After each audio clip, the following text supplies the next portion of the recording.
Hello বন্ধুরা, welcome to my new blog.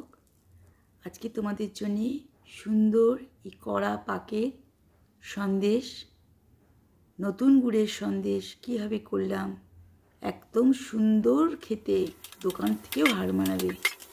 চলুন রেসিপিটা সম্পূর্ণ শেয়ার করি। এই সন্দেশগুলো করতে 3 প্যাকেটের মতন দুধগুলো, আমুল দুধটা সেটা নিয়েছিলাম। কিন্তু একটা কথা বন্ধুরা, এই ছানাটাকে করে ফ্রিজে রেখে করবেন না, তাহলে ছানাটা খুব শক্ত হয়ে যায়, সন্দেশের মানও কমে যায়। এর জন্যে চেষ্টা করবেন যেদিনকেই ছানাটা করবেন, ছানাটা একটু 2-4-5 ঘন্টা ব্যবধানে করতে পারেন, বাইরে রেখে দেবেন। ফ্রিজের মধ্যে যদিও রেখে দেন, তাহলে 2 ঘন্টা আগে ফ্রিজ থেকে বার করবেন।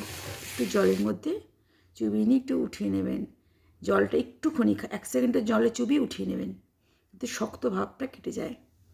আমি ওই একই আমুল দুধ নিলাম, ওই 3 প্যাকেট থেকে কিছু দুধ আমি সরিয়ে রেখেছিলাম, একটু আমুল দুধ আর একটু নিলাম, সে তার মধ্যে একটু ঘি, একটু এলাচ আমি দিয়ে দিলাম।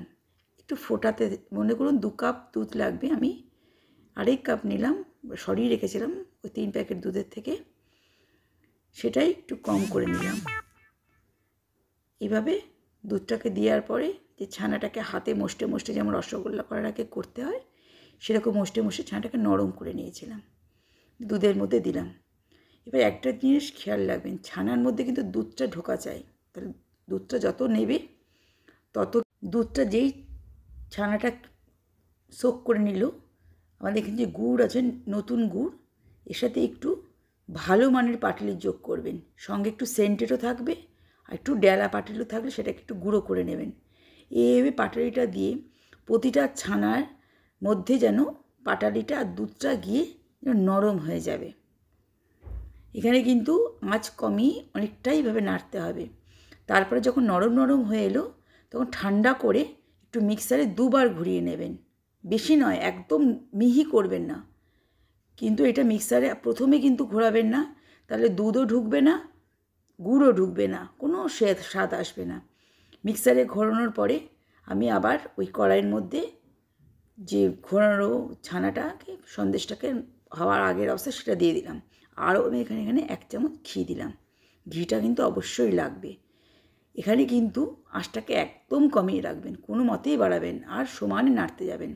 দেখবেন যে একদম পুরোপুরি যখন সুন্দরভাবে সব মিশে গেছে, জলটা ময়েশ্চারটা রাখাতে দেবেন, টানতে দেবেন, তখন আঁচটাকে বন্ধ করে দেবেন। আর এরকম কন্টেনারে একটু ঘি মাখিয়ে পুরো সন্দেশটা আমি দিয়ে দিলাম।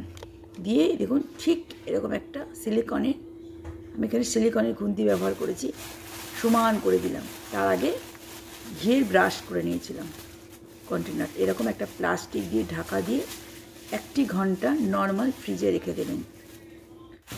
অপূর্ব হয়েছিল, বর্ধমানের মাখা সন্দেশকে হার মানিয়েছিল, এত সুন্দর টেস্ট।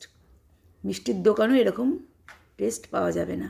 একবার করে খান বন্ধুরা, অবশ্যই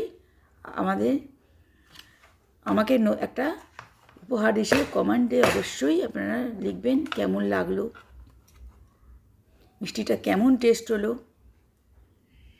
আমি এটাই খুব খুশি হব। অবশ্যই বন্ধুদের মধ্যে রেসিপিটা শেয়ার করে দিন, এবং মিষ্টিটা একটা একদম নতুন মানের স্বাদ, একদম বাড়িয়ে বলছি না, আপনারা অবশ্যই করে খান, ট্রাই করুন। অনেকগুলো বেশ মিষ্টি হয়েছিল। যদি রেসিপিটা ভালো লাগে বন্ধুদের মধ্যে শেয়ার করবেন, আর যদি নতুন হন অবশ্যই একটা সাবস্ক্রাইব দেবেন। ভালো থাকবেন, সুস্থ থাকবেন, নমস্কার।